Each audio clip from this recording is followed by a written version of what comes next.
Join us for cookies and cocoa at Stevens Floral, 25 Vine Street, Friday the 18th from 2 till 7, Saturday 9 till 2. 30% off store-wide. Ask to see the train and Christmas Village under the lights. We'll have limited occupancy and face masks are required.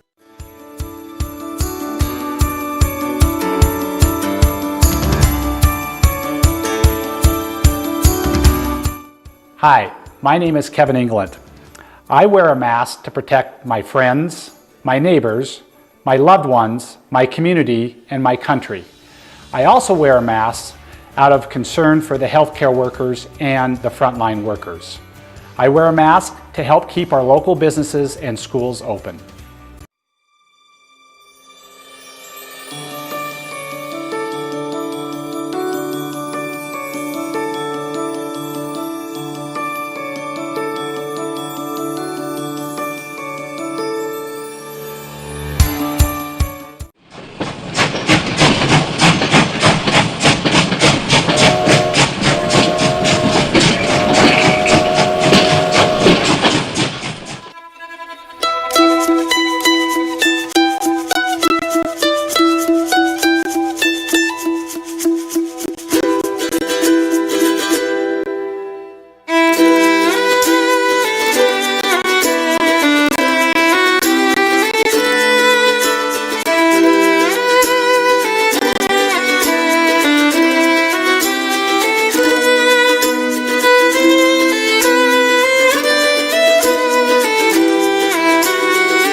Join us for cookies and cocoa at Stevens Floral, 25 Vine Street, Friday the 18th from 2 till 7, Saturday 9 till 2. 30% off store-wide. Ask to see the train and Christmas Village under the lights. We'll have limited occupancy and face masks are required.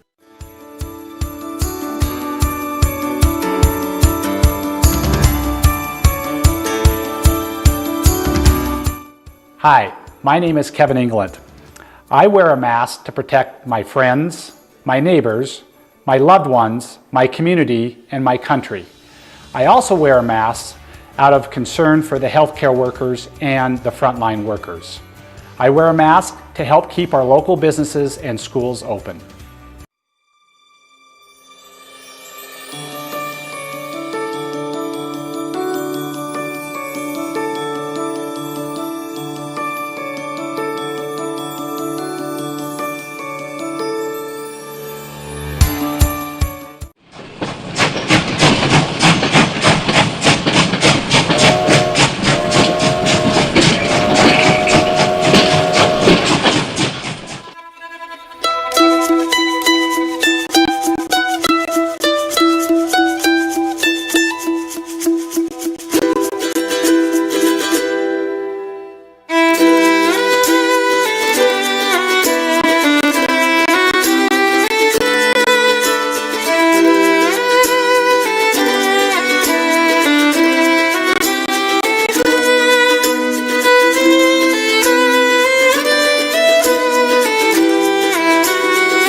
Join us for cookies and cocoa at Stevens Floral, 25 Vine Street, Friday the 18th from 2 till 7, Saturday 9 till 2. 30% off store-wide. Ask to see the train and Christmas Village under the lights. We'll have limited occupancy and face masks are required.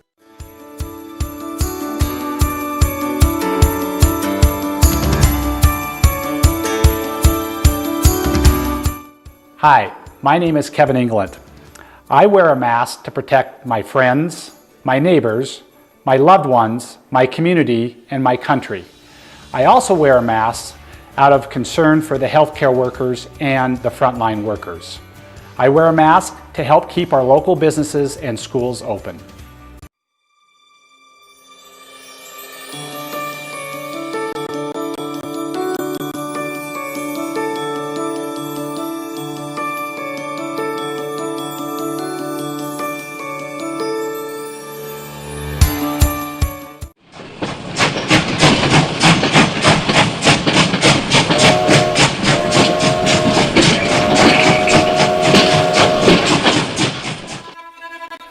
Thank you.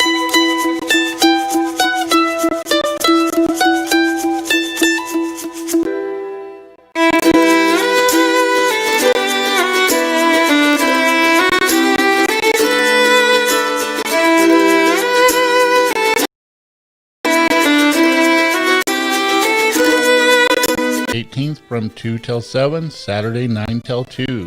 30% off store-wide. Ask to see the train and Christmas Village under the lights. We'll have limited occupancy and face masks are required.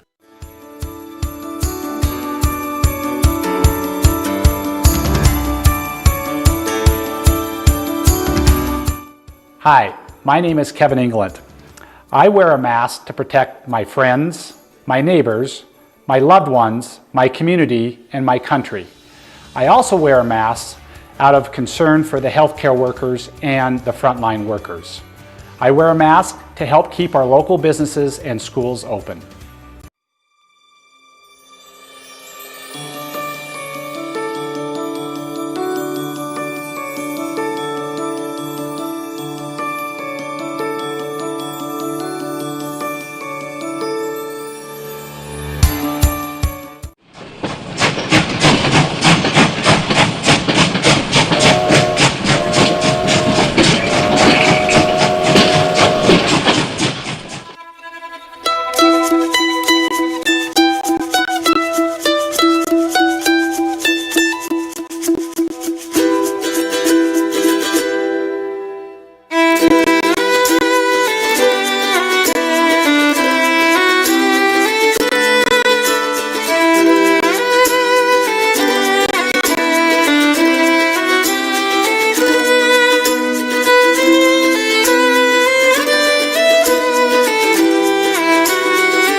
Join us for cookies and cocoa at Stevens Floral, 25 Vine Street, Friday the 18th from 2 till 7, Saturday 9 till 2. 30% off store-wide. Ask to see the train and Christmas Village under the lights. We'll have limited occupancy and face masks are required.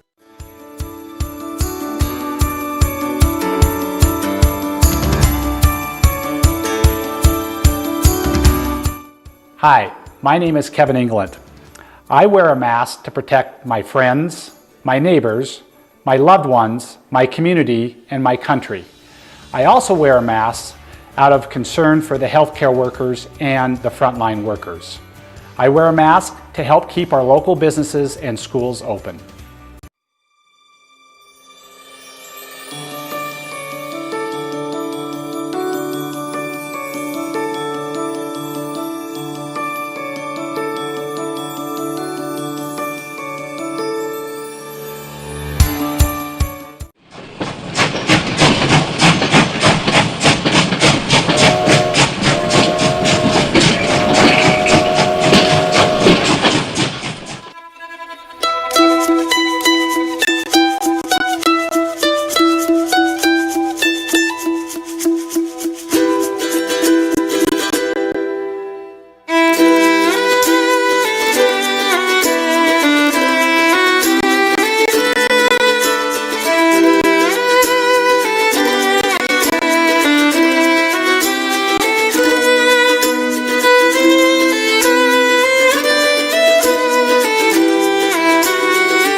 Join us for cookies and cocoa at Stevens Floral, 25 Vine Street, Friday the 18th from 2 till 7, Saturday 9 till 2. 30% off store-wide.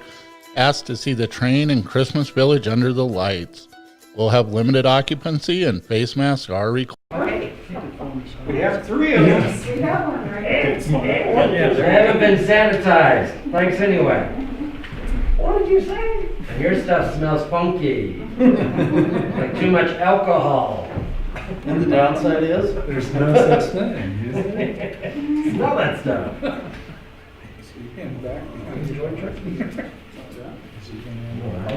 Lemon drops.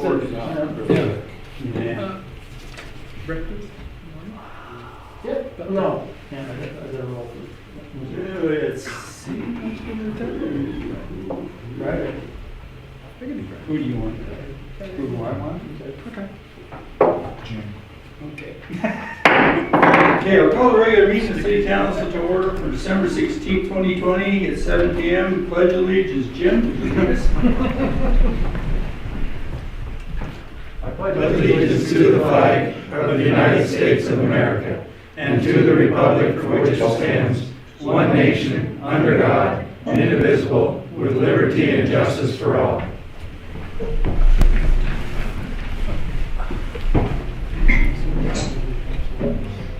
Okay, first item is minutes. Move to approve. Second. Now, he's pretty good without a microphone. That was Dan, I think, made the motion and discussion. Yes, back on page 4 or 5. Now, I might be mistaken, but I don't believe December 23rd has arrived yet. So I don't think you had a health and welfare meeting then. And I also don't believe there's been a December 23rd meeting on page 5 either under public comment. You don't know. You're right. Is the 23rd date correct? November. I think it was on Monday. November. November 23rd, correct? I think it was on Monday.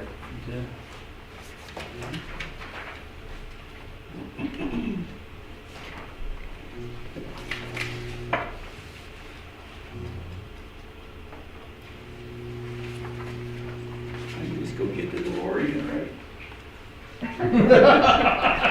Yeah.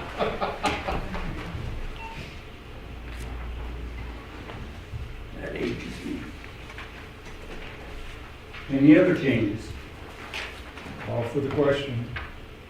Question's been called for to approve the December 2nd, 2020 regular meeting minutes of the city council as amended. All those in favor say aye. Aye. All those opposed say nay. Take that as unanimous.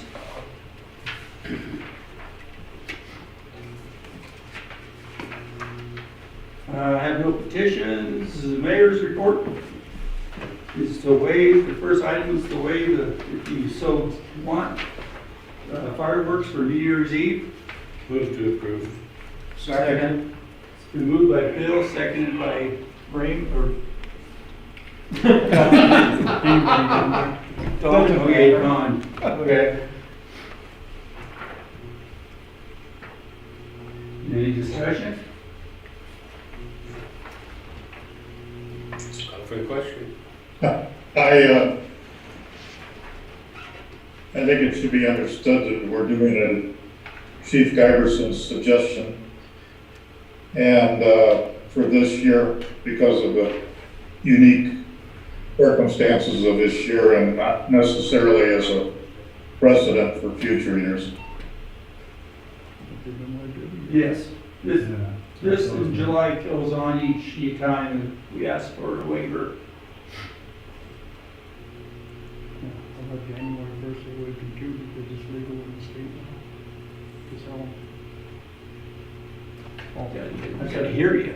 I thought we waived it every year for New Year's Eve because the state of Montana made it legal to sell fireworks for the week of December 28th to January 2nd or whatever it is. Yeah, we went and looked, I don't think the ordinance was changed. I know the discussion was, but the ordinance didn't change that I can see, and I think the chief looked too. Did you not, on the ordinance? And I didn't see it waived automatically.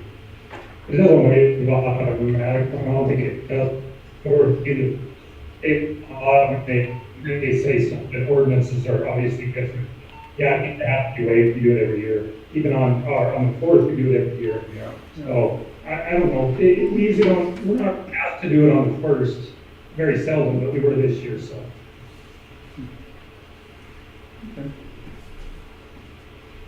Call for the question.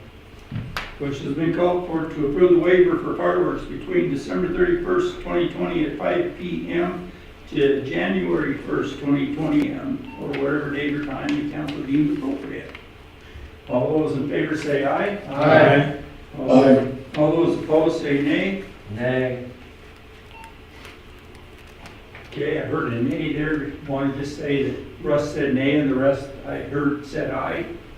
Is that agreeable by the council? Yes. Okay, we'll keep it that way. And it passes with 1 nay, 7 ayes.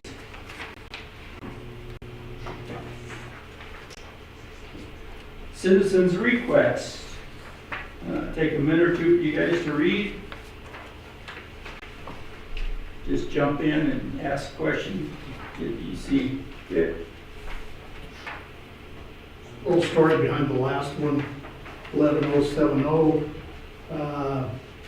The complainant came in at 1:15 and the dog owner came in at 1:30. This gentleman started talking at 1:30 about his dogs running towards the fence, and I got up and asked him where he lived, and it was the matching address, and so it was just easily taken care of at that point. Wish they were all that easy. I'm not sure putting up the beware of dogs sign solves the problem, though, does it?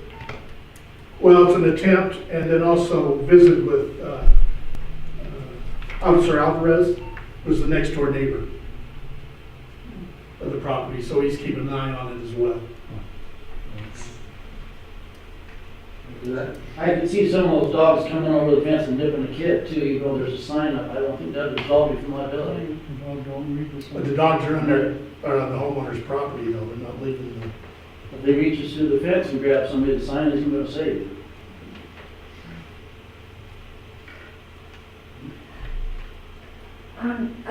Mr. Mayor, is it possible to have, I think I brought in, I think Todd and I talked about it this week, the issue at I think it's 325 South Pacific Street. Oh, yes. And you kind of have, so could we put that back on? Because it isn't resolved yet. Well, we'll see if we can get it resolved before the next time. this Okay, goes on. okay. That's a challenge. I'll take that as a challenge for you to get that done. That's a challenge. I'll try and put in a good word for you. Oh, thank you. It's Christmas time. What was wrong? Oh, there's a hole, and it's where something is collapsed underneath the cement, and there's a hole at 325 South Pacific Street, and so a neighbor came to me and I helped him fill out the citizen request form a few months ago. And Todd thought that he talked to the landowner and thought that it was taken care of, but it's, then another neighbor fell and so came to my house and said, you've got to get this hole filled in. Is it on the street? It's in the sidewalk. It's It's in front of the fourplex where John Warren's the owner of the property. We addressed it a couple of years ago, marked it, had some cones, visited Mr. Warren about getting repaired, and then it's come back to life again. So, And it's all marked in orange. It's really good. That property just recently sold, so it's changed Oh, okay. ownership. okay, and I'll visit with you then about the new owners then. So we'll address that. And it is a hazard. It's- Any other? Okay, move on. Reports of Officers, Board of the City, Library Board, Mr. Kenworthy. Thank you, Mr. Mayor. I know we had a meeting, but I do not see any minutes. So can't really cover anything. I know we've got a meeting coming up on the 30th this month too. So nothing really to report. Okay. Thank you. City Attorney, Mr. Dolman. Well, thank you, Mr. Mayor. Well, as some of you know, I've been busy with zoning matters and matters of Board of Adjustment. I do wish to report that the officer was dismissed from the Saxon suit. The claim against him has been dismissed. There is one remaining claim outstanding for which the court is still deciding the matter as to whether qualified immunity exists in the city. I would expect an order in that case to be forthcoming fairly soon, just based upon the reputation of the judge. It came up last night at zoning with regard to the new recreational marijuana law. I did take a brief moment today to look at what was the citizens initiative of what will be codified in law. it does contain a provision for local governments to regulate recreational marijuana for health, safety, and welfare, which to me means zoning. So I think we would have the authority to do that.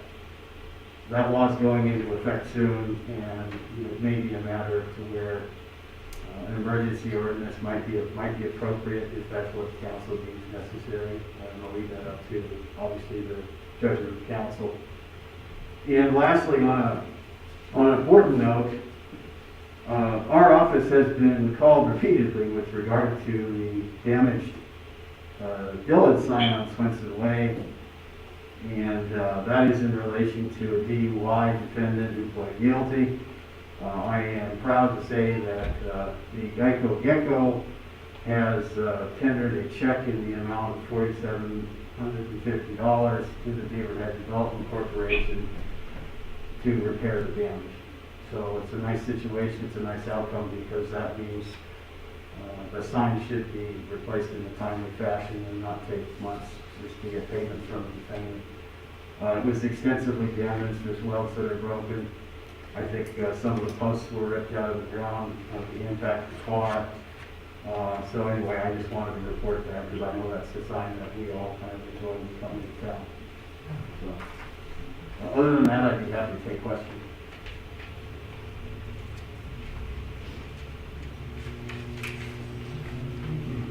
Okay, thank you. Planning board, Mr. Hand. No recent meeting, not nor report. Thank you. Zoning board, how about Russ? Thank you, Mr. Mayor. Truly, we have no minutes. We did meet last night, and we're truly just pushing forward, and we look forward to the first of the year to get some good stuff done. Thank you. I might add, I talked to the mayor a little bit today about our marijuana ordinance, and he thinks that just by basically changing the rules, saying that marijuana in general is only allowed in the C2 sections, is that correct, how we decided? Would it speed Well, I up the haven't talked process? to Mr. Dolan yet. We haven't talked yet. Oh, No. okay.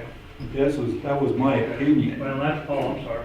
So anyway, with any luck, we'll have that on our zoning meeting, the first meeting in January, and schedule a meeting as soon as possible for the hearing, not to be hearing, and I'm assuming we can hold a joint hearing with the city council again, a joint city council zoning board hearing, and hopefully we can get that approved without the need of emergency ordinance, which will take longer to put into effect if we, in the ordinance, if we speed things through.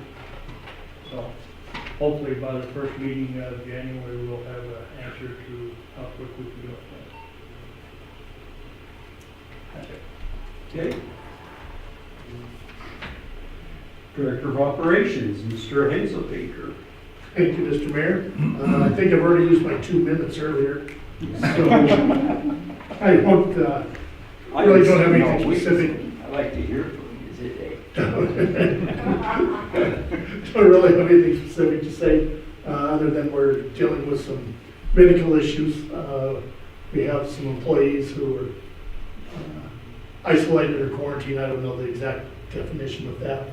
So one of the nice things about that, though, well, it's not a good thing, but is the other guys are stepping up and really helping.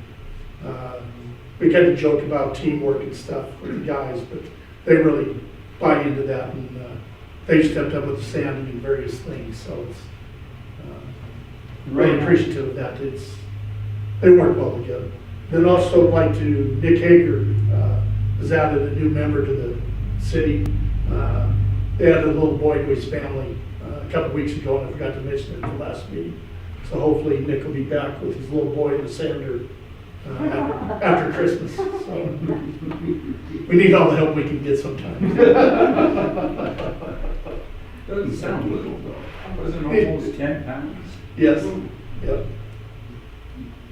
It was a lot like his father with a mullet, so. Mr. Hazelbaker, down there at the J.C. Park in the outhouse building, Yes. I noticed after the last snowstorm, there was no snow left in the middle of that roof, but there was on the edge of the building. Good question. I wasn't there when they constructed it, so I don't know how they constructed it. It appears that there's no roof insulation in that building whatsoever. I know we're paying for heat on it, so. Okay, we'll check it out tomorrow. Very good, thank you.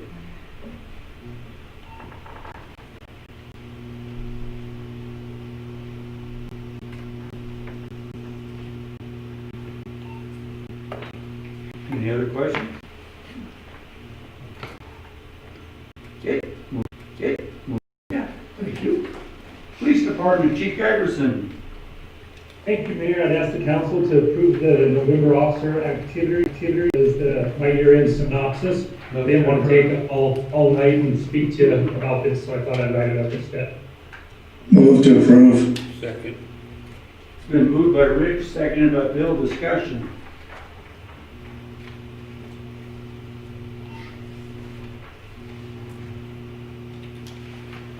Yeah, I asked the chief to put out the year-end report. He gets some, and I asked him to expand a little bit more on it, so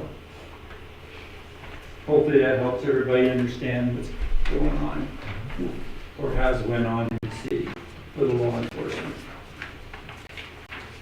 And I'd like to, I've had a lot of calls today and last night on a cops flying around town yesterday.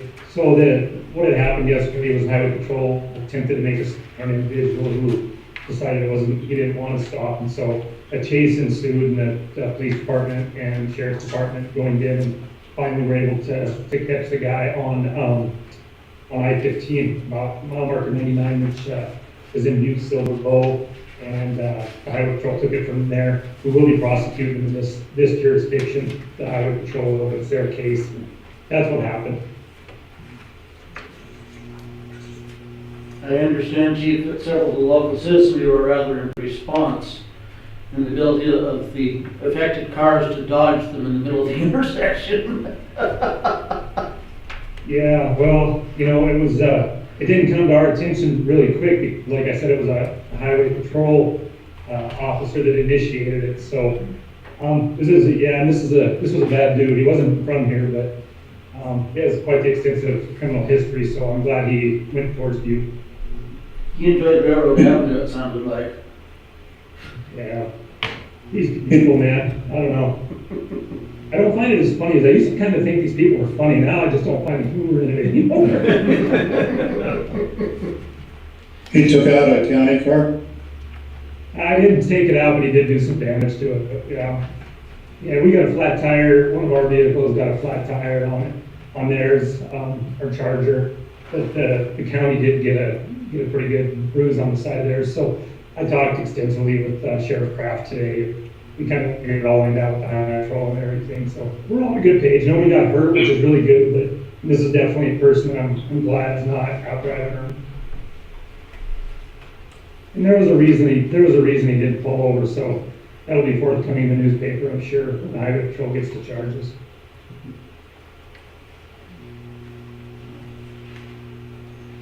Does anybody else have any questions? And I want you guys to always know that I'm always free to talk to or to question. I mean, send me an email, talk to the mayor to talk to me. That's fine. If you want to know what I'm doing, what I'm up to, you can talk to the officers too.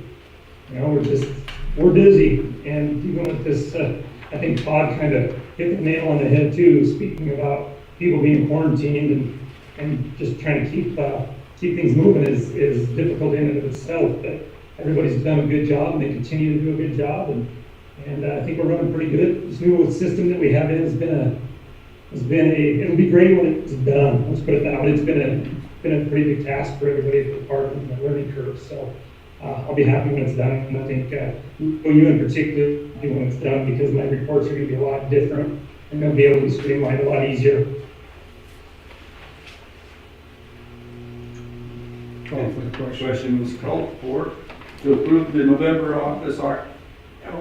officer activity report and the Chief of Police Iverson's 2020 year-end report. All those in favor say aye. Aye. Aye. All those opposed say nay. I take that as unanimous. And I heard that you just asked for questions. You had nothing else, Chief? Okay. He talked so much his voice was going. Fire Department, Fire Chief Closey. Thank you, Mr. Mayor. In your packet, you'll find the November 2020 city clerk report and the budget versus expenditures for the fire hall for November of 2020. I ask for your approval. Move to approve. Second. It's been moved by Bill, I heard Russ first, I think, so Russ seconded. I could have made you first. Any discussion?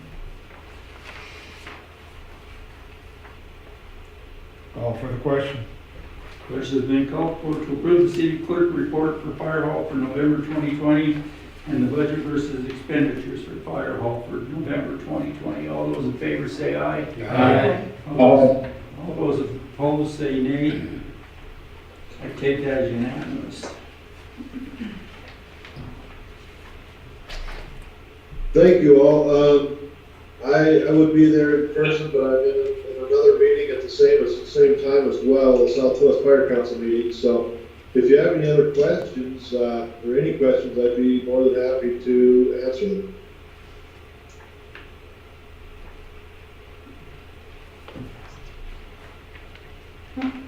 Okay, thank you. I think you can go back to the other one now. All right, thanks, guys. Thanks. Merry Christmas. Merry Christmas to you all as well. Next item, City Court, Judge Minor. Thank you, Mr. Mayor. You guys have the October and November reports. They were combined. And there's really nothing outstanding to identify in these reports. And I just ask that you all approve them, and I thank you for your time and allowing me to be here. Move to approve. Second. Been moved by Raymond, seconded by Matt, if I heard it correct. You did. Discussion.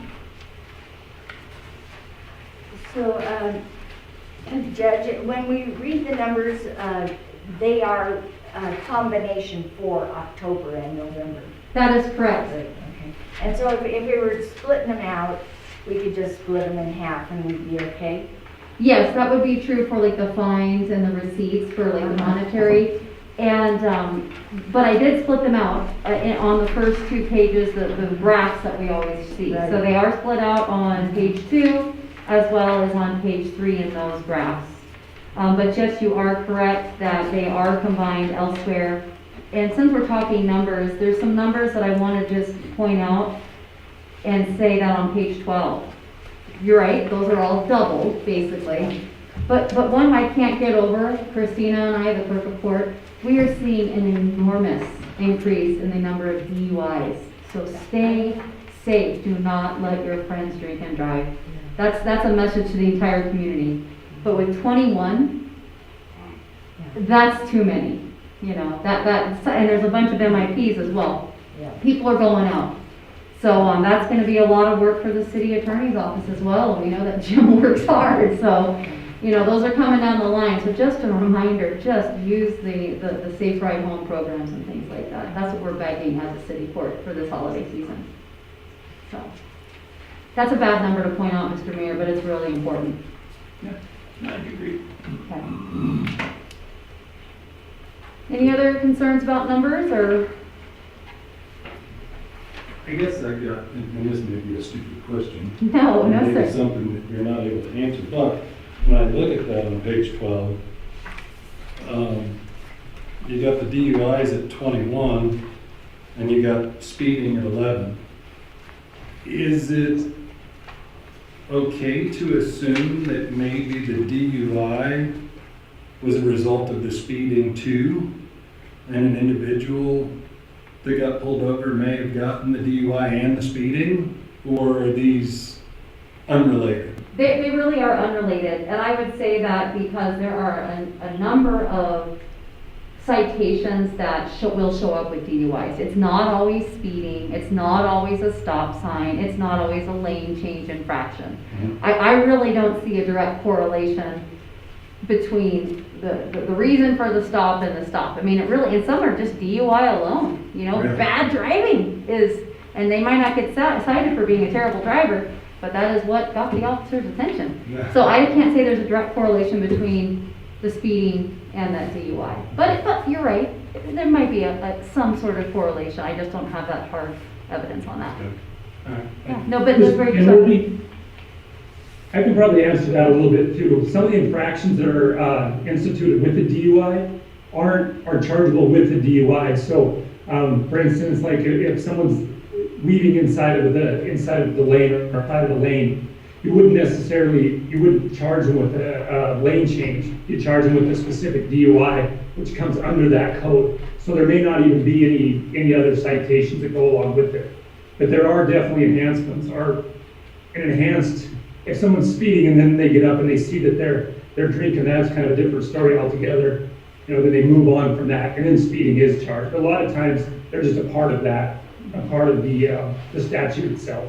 So they usually they actually probably more than not, they stand alone. And I think I kind of credit the officers, I've noticed that as well, and they've been hitting the DUIs pretty hard, and I'm pretty proud of it, because, that's a deal where you don't want to lose family members to someone, and the officers have been doing a really good job. And I can attest to Officer Bowman sitting there as well. He's been doing a really good job, and I appreciate all of what they're doing. And in particular, there's been taking a shine to the DUIs. Thank you. Thank you. Well, Judge, I do see you've had a very successful month in which you haven't done any life sentences, death sentences, mid sentences, or penitentiary suspended sentences. Yes, we should all be very concerned if any of those numbers alter from 0. But no, it's been a pretty standard month regarding sentencing, though. Although, as Councilwoman O'Rourke pointed out, that they're, the fines, for example, those are going up just a little bit, and I think that is a direct result from the DUIs and those sorts of crimes, which I previously spoke to the council about. They have a higher base fine, so we are seeing somewhat of an increase. Now, I'd rather not have DUIs though in our community than have more fines. So, anyhow, any other questions? Judge, I wanted to, it's hard to see by that particular infraction, DUI or MIP, how that compares to other years. But so I went back and actually I looked at your reports, and that it seems that is a dramatic increase from at least the last 2 years. You are correct, and I actually have the last year's data because we produce that data and we report that data to the Montana Be the Change 406 Coalition. Yes. So we're tracking those stats as well. And yes, and it's not just a feeling where we're going, oh my gosh, another one? It's a true increase. Yeah. And I don't know if that's health and being alone issues. Who knows what it is? I don't have any extra information, but we know that things are just a little different this year. Okay, so in hearing the cases, you're not, does it seem that people are, like their mental health issues or, being Just locked away? Nope, it's bad drinking behavior and then drinking too much and then making the decision to get in the car. It's just really standard reports. But each case is different, so I'll flag the one if I do get one with something that stands out. I just thought that maybe we should do something a little extra, that there's such a dramatic increase and that we are coming upon the holidays, and to get the message out there that there has been a dramatic increase, and people need to look after their neighbors, and if they've had a couple of drinks, maybe they shouldn't drive themselves home. Agreed. I can also attest too that last year we had 3 officers that hadn't gone through the academy, and now basically all but one have not.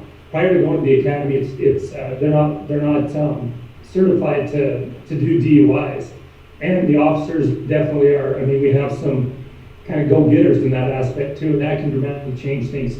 So, and I hope that gets out. I hope word gets out that that's happening. So I think that might be a direct reflection, but I also think that there's not as many people out and about, and so the people that are driving around drunk, you notice them a lot more.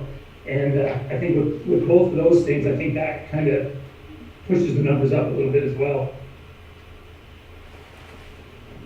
So can I ask another question? Of course. Regarding those DUIs. This is a report for October and November. Yes. So if I go through this with a fine tooth comb, it's only going to give me information on those 2 months. That is correct, sir.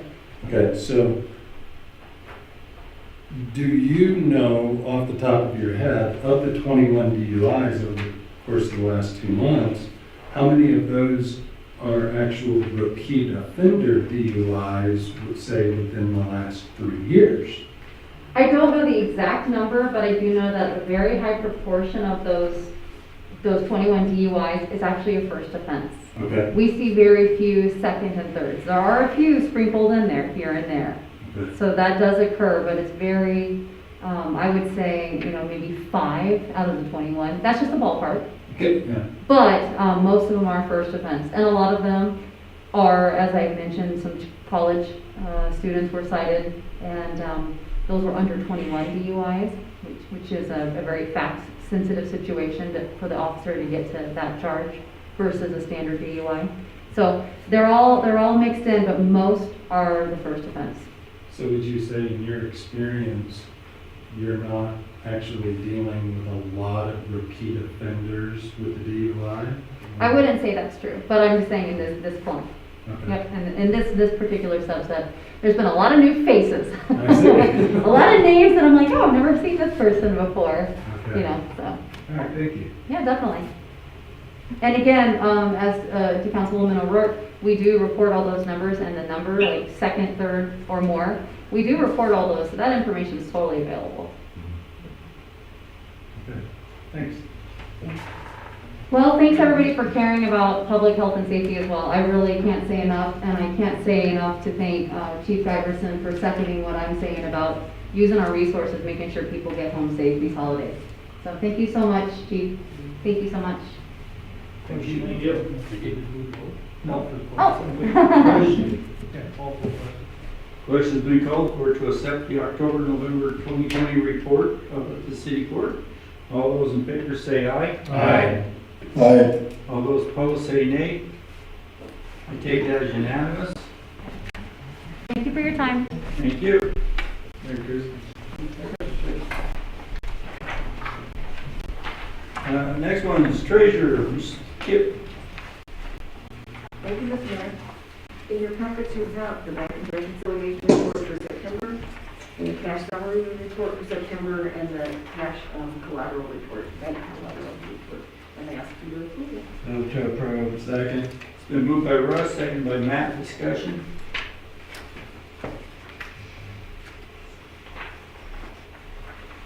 I realize these are basically 3-month-old numbers, they're pretty stale that way. Is there anything that is currently that we need to be concerned about? Chief Stevens is good.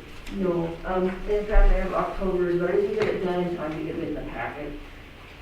We kind of had a little boondoggle in September, and I thought it was a corruption of the information that went over in the, where we got the cloud. I got so tunnel visioned on that didn't see something that was right in front of me. So, we're back on track. Good.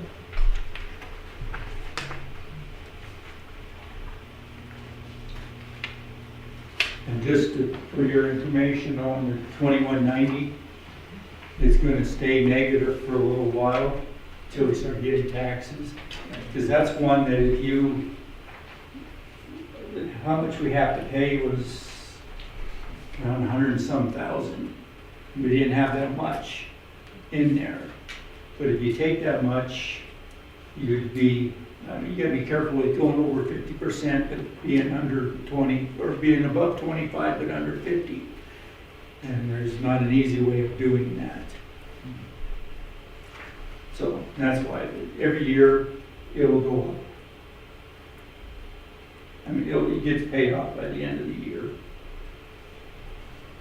With that said, and given the current state of the nation, are we sure that's going to get positive? by the end of the year or shortly thereafter or next year? Is there a freight train coming that we need to be prepared for because of taxes potentially not getting paid because of the COVID pandemic and restrictions? Agreed, and I don't have an answer to that. We are expecting the new tax money for this year to be coming in. We'll see that over, we should be getting it pretty quick now, or you already got it, you know, okay. So we should be getting November's, and that should be the big one. And then in January, we'll get one, and then at that point, I'll look and see and come back with you guys and tell you if it's higher or lower than last year's, relatively. And, you know, because I'm speculating, but I'm speculating that there were some taxes that were not paid at the end of last year that were actually due, and there's going to be more of that this year, and I suspect there'll be more next year. You know, is this going to be a deficit that continues? And it might. Does anybody have a crystal ball, or has anybody got a finger on the pulse, so to speak, of here's what we're predicting or expecting or hoping? The numbers of people are projecting bounce anywhere from none. It's going to be the same, which I don't believe that's true, to like 30 to 40%. Some of the doomsayers are even up to 50. You're not going to get, because there's quite a few businesses that are not going to be open in a little while. You know, not necessarily as much around here, but I myself, I would not be surprised to see 20 to 30% decrease. Yeah. But that is also why we put in for a lot of money on the CARES Act. So I haven't got the final, it's almost dried up now. I'm still gonna try for a little bit more and turn it in and let them deny it or deny a chunk. So I'll try to get what I can. And then I'll come back and report to you guys what the final numbers that we got. I think from that, we got enough to help keep this place going a little longer. Okay, because I want to say it's around 350, 400,000, which takes care of the 30-40% kind of thing. In that ballpark, I'm not saying exactly, but. Mr. Mayor, I think that we all have to recognize that in Beaverhead County, our major employers, all of our major employers were deemed essential workers and essential workplaces. And so they kept working, and they kept their same payroll and their same numbers of workers. And so that's why our county has not seen a tremendous decrease in the amount of taxes that are paid. I mean, there have been some small businesses in terms of restaurants and bars that have been very affected by the virus, but our major employers have not been affected. And I don't think you can actually say right now if it's how much has been affected. Because I've not seen any numbers of actual data. So that's a guess that it hasn't been touched or hasn't gotten as bad. But the other kicker you gotta remember is most of the major employers are government agencies that rely upon taxes. And they get their money from the state. And so if the state goes hurt, well, I think we're Barrett kind of Minerals SOL. and Barrett Minerals, the hospital, Forest Service, BLM University, University. almost all of them are government agencies. They're getting their money from tax money. I mean, so, except the only one is Barrett Minerals is not. The hospital is not. Well, the hospital is getting a lot of tax breaks in that. And they do get some tax money, but not enough to operate. I agree. Yeah, they don't, they get just a few $1,000s in tax money. They don't, that isn't, I think they get 2 mills which is about Right. 40,000. Okay. But that isn't what keeps the doors open. Just no disagree, you're right. Realizing too that our major employer is actually the tourism industry in Beaver County, it's not cattle anymore. And that's been pretty severely hurt this year. That's true, it was. And when the governor comes down and makes business, especially like restaurants, and say, not only can you not keep it 75, you gotta drop it to 50. And he was even saying, drop it even more. That can't help. Well, I'm not gonna argue that one. What I'm talking about is tomorrow their, Headwaters will be down at noon to give a report if you'd like the latest information and numbers on how businesses have been affected so far. So they'll be at noon tomorrow at the Lions Den.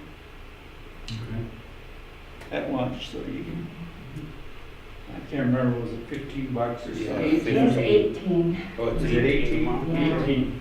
But you don't have to eat lunch. I mean, you can just have coffee. I mean, it's not, I think it's spaghetti Alfredo or something. I mean, something that. Free to attend, not to eat. Free to attend. So how many people is gonna be allowed in the building down at the Lions Den? You know, on a big month, they have a crowd of 4. So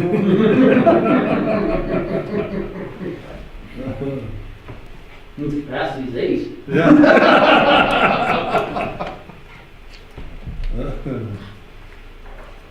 Call for the question. Question's been called for to approve the cash summary report for September 2020, the cash bank reconciliation report for September 2020, and the Stockman Bank collateral report. I think that was for December though, wasn't it? Or October, yeah. October. Yeah, October. All those in favor say aye. Aye. Aye. All those opposed say nay. Take that as unanimous.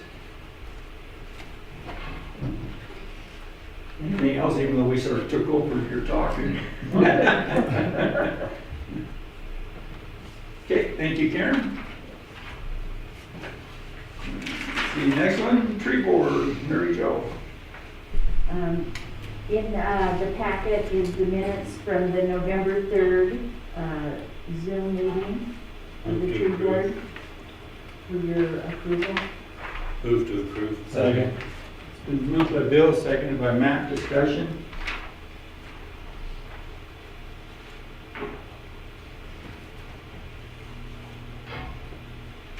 Call for the question. Question's been called for to accept the tree board minutes for November 3rd, 2020. All those in favor say aye. Aye. Aye. All those opposed say nay. I take that as unanimous. Now, I know you're working on some grants, not just you, I'm talking tree board in general. Do we have the grant? I know I signed one. That wasn't for. You signed Private Great Harvest. That was it, Great Harvest. Are we working on the other one for the? We just finished that today. Okay. Now I finished 2 private ones, and I'll finish the United Way one. I think all told, we're trying to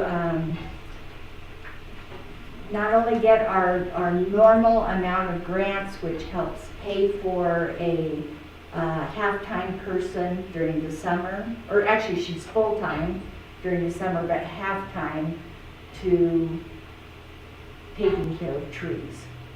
Am I saying that correctly? Not quite. Okay. You're close. Okay. She's seasonal, so she's only working during full-time in the summer, full-time part of the spring, part of the fall. So like 6 April to months. October. That's right.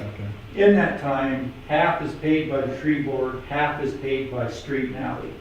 So we are working to make sure that those grants that pay for that program and that pay for the cost share trees, which we I think at last count, we were at 325 trees that we had planted in cost share.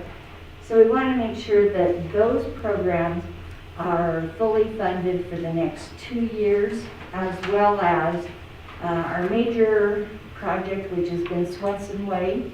And it actually, when we originally envisioned it, it would be 3 more years before we finished it, but we would like to finish it in 2 years. This spring and then next spring. So we would like to have that fully funded, which that will require, I think, about $45,000. So, and that's why we're submitting so many grants, so that we can have those, all of those programs fully funded for 2 years, and be kind of able to work on some other things besides getting those things funded. Okay? And I promise the city will support, like we've done in the past, We ripping really everything out and appreciate it, doing too. all that. Yeah. And, At least the first one.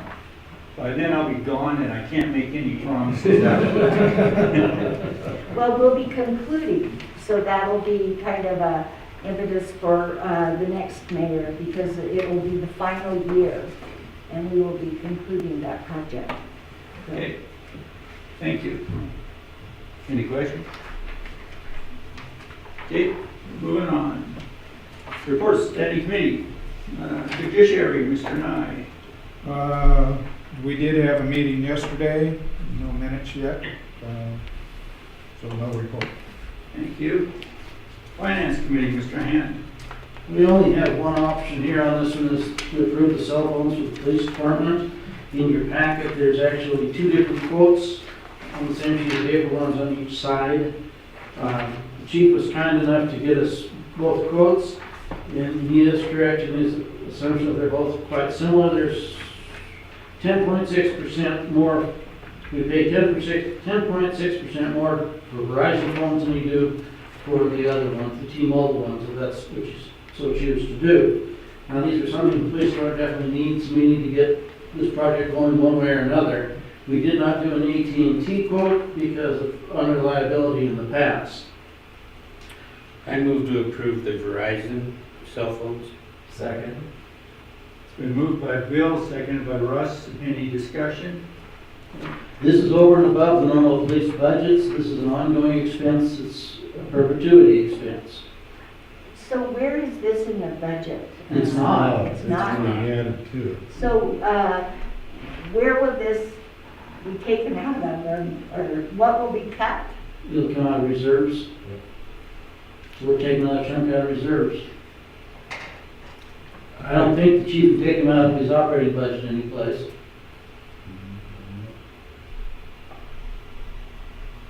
No, this will have to be an add-on too, and I think the mayor can probably discuss that with you a little bit more. Out of curiosity, has anybody chosen to take the time to sit down with Lori later and see if there might be some grants that are out there that would cover this, that the police department could apply for through whatever's out there? Well, I think that that's how we're trying to purchase them. I just don't want to put any, I don't want to put my mouth where it doesn't belong. I think that the mayor probably can, well, I'll tell you, the CARES grant, the CARES Act is where we're going to try to get the money from. But it does come out of that account. So, you know, basically how that CARES Act money is allocated is kind of above my pay grade. So I don't want to put the words in the mayor's mouth. Well, the plan that I was seeing on it would be part of the CARES Act money that you got can go into paying for this, because it's related directly to the police. I would say, I'm trying to do it in my head, 95% of the money is from the police department for the CARES Act. So that, let's just say it's 400,000, 300 and whatever, 370 came from the police. We got reimbursement for their salaries and for their benefits. And that's why it's a large amount. And it started in March, was it middle of March? Yeah, it was in March. And it went till, I think it went till the end of October. Now, I'm still gonna try for the November, December. The whole money stops at the end of December, December 30th. I have no idea why they chose 30th. There's 31 days. Except it's a government employee, so they probably forgot there's 31 days in December. So. You're a government employee, Mike. No, I'm an elected official. Oh, okay, the rest of us are. And I'll have to say too, that the mayor did a lot of, we had to do a lot of statistical stuff, and he had to turn in a lot of work to get that CARES Act funding in, which was, it seems like a pretty big amount, but it's not like we're gonna be getting that every year. So I think that, now is the time to do some of these things that have been put on the back burner for a long time. We all know we have a pretty small budget, and this is one of those things that we've done without for a long time, so I think it's pretty important. I have a question. Sure. Since this is going to be a recurring charge after CARES is hopefully long gone, if I recall correctly, one of the fallouts of 9/11 was a reassessment, a lot of it done through Homeland Security of communication systems for emergency services, police, fire, ambulance, etc. And so my question is anybody up to speed on what got created with all of that, and were there continuing funding mechanisms created to do things like this in terms of communication upgrade abilities for police departments? Yeah, so I can answer that yeah, well, there was a lot of money out there, and they really improved the communications in urban areas, and it did quite the exact opposite to rural areas. So what ended up happening is they went to that narrow banding, and I'm sure that BJ will attest to this too, is it's great for urban areas because they have repeaters everywhere. So what it did here is the federal government mandated everything to go to narrow banding. And it's a lot of talk that's way above my head too in the radio world. However, what it did is our communications suffered from it because we don't have the amount of repeaters that they do in urban areas. And no, money didn't continue to flow after that. When we did get that money, there was some stuff put into place, but now that's pretty much antiquated at this point. But I will have to say too that with this new system, as we have in place, that will allow us to maybe have a little bit better of coverage. And there's some places, honestly, is that the officers cannot get into dispatch on the portable radios. And I think it's because our radios are old, and we're going to be discussing that here in the future, very near future as well. But as far as the cell phones go, what I like about the cell phones is they give you priority calling too. What always happens on Labor Day, well, I think we all know that, is if there's an influx of people in town, the towers can't handle it. So if something happens, every person has to record it and send it to their mom or whatever that's going on, and it puts the officers at risk because they can't get out and talk to people that they need to talk to. So what this does, Verizon does, is they do priority calling too. So it puts us up the top of the list for our calling. So really everything is going kind of cellular, but at the same time we are making upgrades. And Paul, or Sheriff Kraft, is doing a pretty good job of making sure that all this is kind of fundamentally put in place. So yeah, there are some things that happened at 9/11, but that stuff's kind of gone to the wayside, especially for rural areas. Can I ask you a question, be devil's advocate to your point that there's dead spots with the radios? Though Verizon, I think, in my experience, is the best of the various systems in our area as far as dead spots. Still, there's significant dead spots for Verizon too. So does that really improve your situation that much? Yeah. As far as the dead spots? Yeah, it does. I mean, in town it's pretty good. You know, we looked into T-Mobile as well. They were supposed to send me a phone too, but they never did, just to try it out. And I know someone on T-Mobile, and we talked to them, and they said, you know, you get a mile out of town, you can't use it, you know, in different areas. But Verizon definitely is the one that's the best. But I will say this too, is with our personal phones is, and Jim he'll tell you this too, is lawyers now or attorneys now, and they have the ability to and the right to, is to subpoena our phones because we're texting or we're emailing on those phones, or they want to get call logs, and you have to turn that stuff over. And it would just be so much cleaner to be able to turn over our office phone instead of our personal phones that have all, you know, a bunch of stuff on them and whatnot. It just gets really messy. This way it'll be a lot cleaner. So Chief, can I ask a question? When I look at this quote, and let's take the top one, the number 001, 4G custom unlimited for public safety with email and data. Monthly charge $39.99, quantity 11, subtotal $439.89. How am I supposed to comprehend that? Is that $439.89 a year, a month? A month. Okay. It's a month. Yeah. Okay. It's just like, I mean, your phone, each phone has a $39.99, and it's been cheap too because we get the law enforcement discount for it. And I don't think anybody else would really get $39.99 for all of that. But yeah, I mean, it's a substantial cost monthly. So, am I understanding correctly that gets you the 11 phones and the service for that amount? Yes. Okay. So, recognizing that just as an individual going and buying a phone, and recognizing that all of your employees are also human, and if an accident happens, does this cover insurance? And if there is a deductible, who's responsible for paying the deductible should a phone be damaged or broken beyond repair?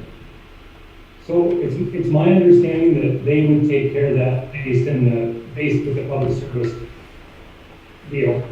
So that's my understanding. These aren't Law's new phones. I mean, we went to the officers are probably going to get frustrated by it because they're not the Law's new phones that they're used to. So they're like the SEs or something like that. So I think that's the way that we can kind of get into the public safety such a good deal on it because they're not, you know, rolling out iPhone 12s to Is there any expectation as far as in future years as upgrades become available, will they also make those available to us at no charge?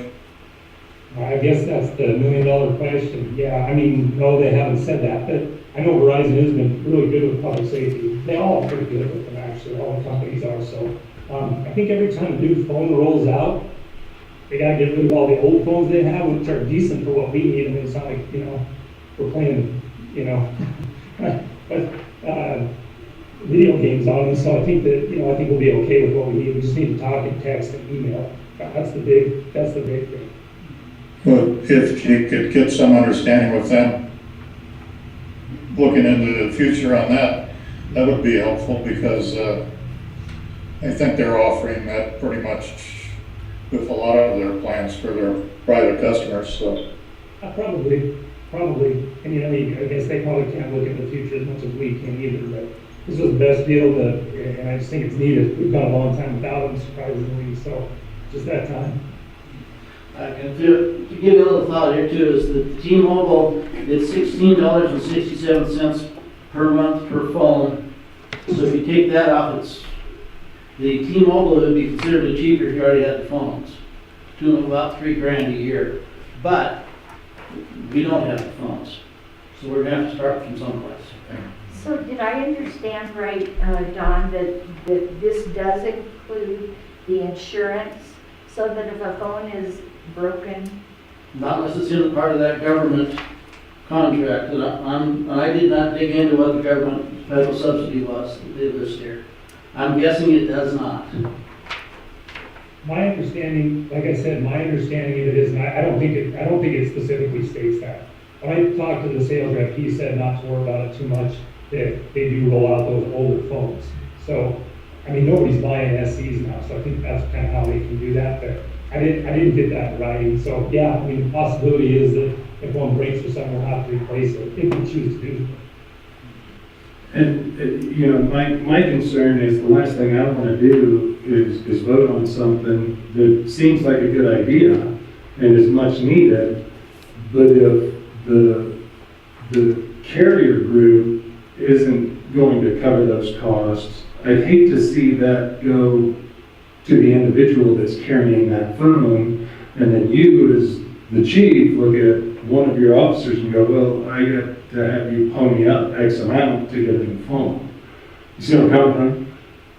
Yeah, I wouldn't be asking to pay for the phone. I mean, it's kind of like busting a radio. I mean, it's going to be city property, so Okay. you know, you just hope that they deal with it well. I don't know what, I mean, I guess we can talk about all the little things in it too, but that's up to you guys. I just think it's a lot better off. I know that we have other departments that give their officers stipends for phones as well, but that doesn't allow me as the chief to monitor that use either. Okay. I would like to be able to go, you know, at some point, you know, and this is obviously, you know, thinking out of the box here, that at some point an officer gets into trouble or they're doing something or they get, you know, blamed for doing something or accused of doing something, that I can go into their phone or I can access that phone and do an investigation on that phone, you know, without a warrant. We can do whatever we want with it. We can see who they call, we can see what they're doing, and not that I worry about any of them doing anything that they're not supposed to, but that does give the office a little bit of insurance on making sure that everybody's doing exactly what they're supposed to be doing. With the first ones, I mean, we need the equipment. It's kind of, you know, they're asked to use them, and if you want it, I mean, if we wanted to give a stipend, we could do that as well. I think this is a better way to look. I think it's more professional.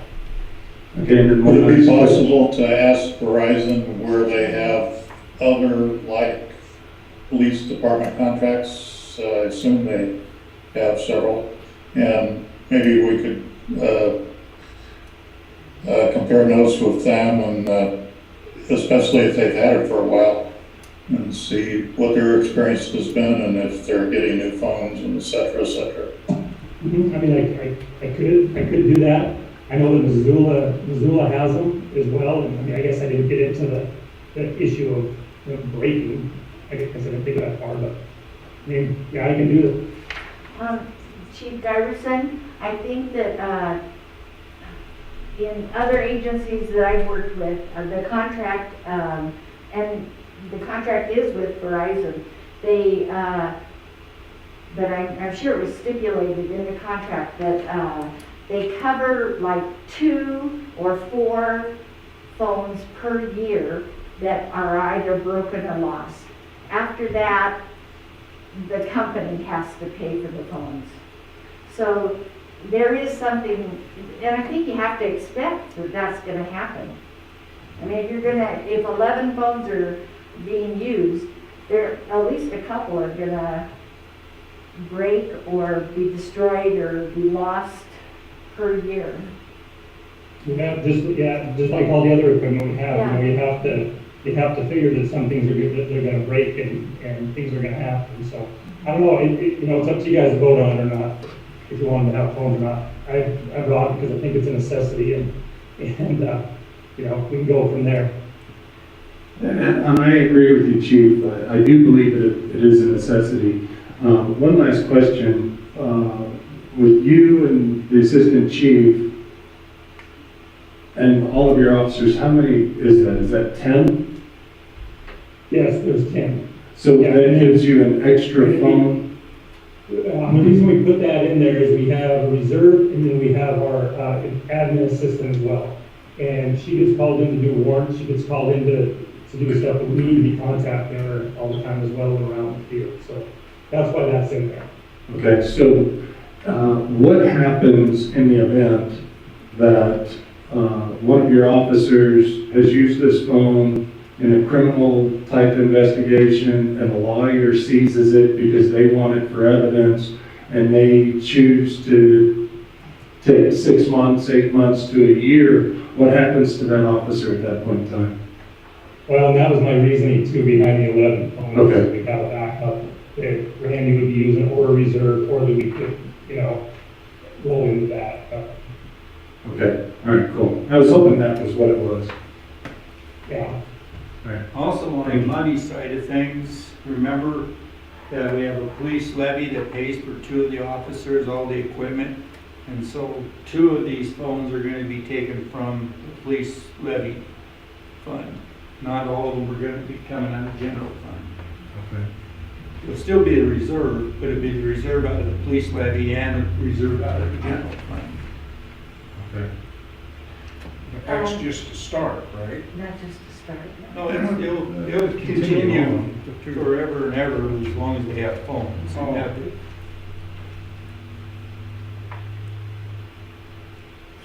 So this will What be happens next 6,000 year? a year or something, 6 or 7,000, between $6,000 and $7,000 a year in perpetuity until a new form of communication comes out. Total, yes. This is, by my count, is this the 3rd add-on since the budget was finished for this year? Third add-on.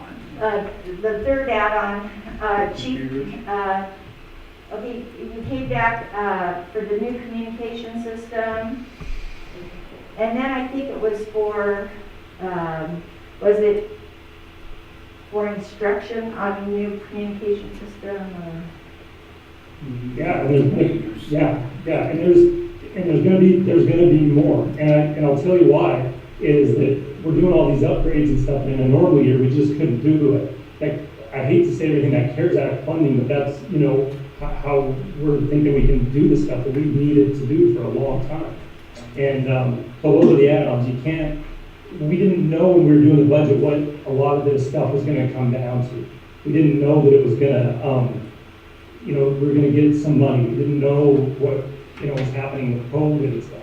And so at this point, like the mayor said, we got some money on that CARES Act, and that's, in my opinion, and you guys are gonna have to be the ones that decide whether they do it or not. But in my opinion, that's what that CARES Act money is for. And we're doing some stuff like with our communication system, trying to streamline the report system into the city attorney's office as well, and so that can be more efficient. But there's just a lot of things that we have gone without for a really long time, and trying to, like our system, our record system is from 1995. It has not been upgraded. It's a word processing. It's word processing.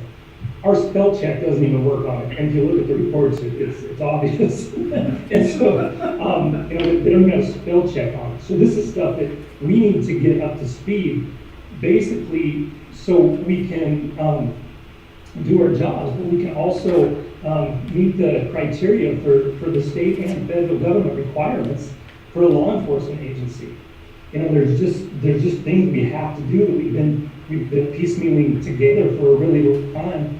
And one of those, now I'm not gonna spend every single dime that we got in that CARES Act. I'm not doing that. I'm not gonna cause a big stir about the 95% of the funds that came there. But I think that this is a time that we're able to do a few things that in the past we haven't been able to do. I think that we all understand that. It's the idea that there are some expenses that then go on into every year. Mm-hmm. No, and that's what, and I was getting to that too, is understand that there's reoccurring costs every year. Some of this stuff is not reoccurring costs, but unfortunately, that's the sign of the times. And when, the law enforcement's the biggest liability. You pay us the most money, you spend the most money on us, and we're also your biggest liability. So to have professional officers like we've had, to have professional equipment, I think in the long run, it's beneficial. And we can talk about the, defunding departments and all those things that go along with it. But if you defund, you become less professional, training suffers, and everything suffers by it if you do start pulling money away. And I understand I'm asking for money, but this is there now. If we were sitting in this spot without that CARES Act, I wouldn't be asking for it. I think you'll look back at my record, if I don't ask for money on this, I think we need it, and I think it's there. And at the beginning of if you ask the mayor, he knows that I stress continually about money. I'm always talking to him about it. I do not like spending money.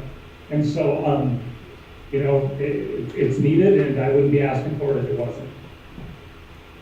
And I don't really remember, since the budget was passed in September, of us coming in and asking for any amendments. This is the first that I remember. The computer system was amended. Huh? New computer towers, The computers, yeah, was the first one. right at the same time we passed the budget, we had amended funds for the computers. You amended and then you passed the budget. Yeah, and I think the budget was passed after that amendment. Yeah, I think, this is, part of the budget. I think the mayor's right, this is the first one post the budget. Right. It was prior, we asked prior to the budget, and that's when the CARES Act came in.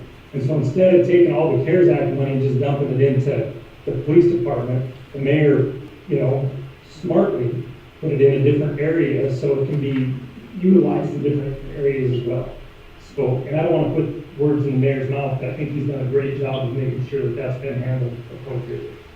And just what worries me about all this, I mean, the phones are definitely needed, I'm sure, I agree with that, but I'm worried about how much of this CARES Act money we're gonna be spending this year that's gonna add to our budget next year, because we buy all the new toys this year, but we have to pay the continuing maintenance on them next year and the year after that and the year after that. And sooner or later, and if the taxes don't come in like they're supposed to this year and the CARES money ain't enough to cover everything, I'm hoping that all the police department and all the other departments actually have got something in their budget that they know that they're gonna have to say, whoops, we just can't afford this and this, we've got these toys we got to keep, and I'm not saying the phones are toys, but you understand what I'm saying. Is we're doing all this upgrade because we got this money we're spending from the CARES Act, but the CARES Act money runs out next year. All this extra money we're adding is gonna come out of the budget, and if the taxes is low and there's just no money in the budget, I guess just so everybody knows, we're gonna have to start cutting, and one of the biggest expenses is the police department. I'm not talking defunding at all, I'm just talking reality, you know. Yeah, I understand that, Raymond, and I know this, and I know that if we have to cut it sometime, I mean, things get lean at times. I get that, and that's why I'm extremely conservative when it comes to money. And I'm not gonna be spending money that we don't need. If we need to cut down the road, then I guess we cut down the road. But at this point, and toys, I mean, I know you were using that term, but we're not buying the cool stuff. We don't have the cool stuff that a bunch of departments do. We don't have the tracking devices. We don't have all the cool stuff that, you know, thermal, you know, stuff to test the thermal stuff through walls and, you know, SWAT equipment. We're not buying those type of toys. You know, we're buying stuff we need. The taser thing comes, you know, like the tasers, they're obsolete. You can't buy this stuff for them anymore. And it's just like Apple does, the company, as they realize this, but they're a necessity because tasers save lives. I don't care what anybody says. Tasers save lives and they save for injuries. And so, yeah, this new, you know, the more stuff happens and the more people expect you to be more professional, and the world gets more violent, but we're expected to be a lot less violent. So we have to have these tools, not toys, to deal with it. And I think that, you know, it's just the cost of doing business. And I understand if you guys don't pass some of this stuff, and I don't take it personal, but I think it's my job to bring it to your attention what we do need to make sure that we keep this with us and save it, you know, cost that we can handle. And if we have to make cuts in the future, I guess we have to make cuts in the future, but, you know, I'm doing what I can right now to continue doing what we're doing. So Chief Lynn, can I interrupt you? Well, I just have one quick question. Go ahead. On the bottom of this thing, this incentive that goes away, does that mean at the end of the, I don't know if it's 1 year or 2 year account, the $50 a month incentive, is that, are we gonna have to pay that extra $550 when the incentive goes away, or what exactly is that incentive they're taking? that incentive is just to, when you, like, say you go to get a phone, they charge you up front for your phone, like the $20 installation fee or something like that. That's what that is. So they're just waiving that fee. Okay, so That's just so that Verizon can take off their taxes. Chief, I've got two questions. The second one I'll admit is dumb. The first question is, I understand the need. How critical in your mind is it that we handle it this meeting versus, say, next month? I think there's gonna be questions every month, I guess, so that's up to you guys. I mean, you're the ones allocating the money. And I think I've done pretty much all I can do with it. I mean, I think this has been 3 months ago that we started this, and so, just in light of efficiency, we can, we've been doing it for the 5 years I've been here. I've been using my own phone, so even another month's not gonna hurt. You could cobble things together for a couple of weeks or a month if you had to. We've been cobbling things together for a long time, but. Okay. Yeah, so you can cobble together what you cobble together for the next decision, but. Second question is, and this is kind of open-ended, and our mayor is a rocket scientist, so it's kind of somewhat aimed at him. The Starlink system is kind of coming on board now, and I'm not real familiar with it.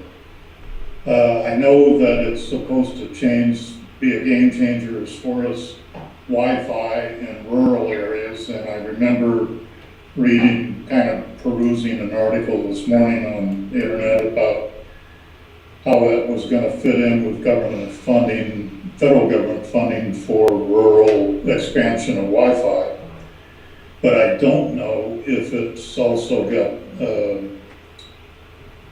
5G, 4G capabilities as far as phones, and whether or not there's any intent of Starlink to get involved in government communications. Does anybody know the answer to that?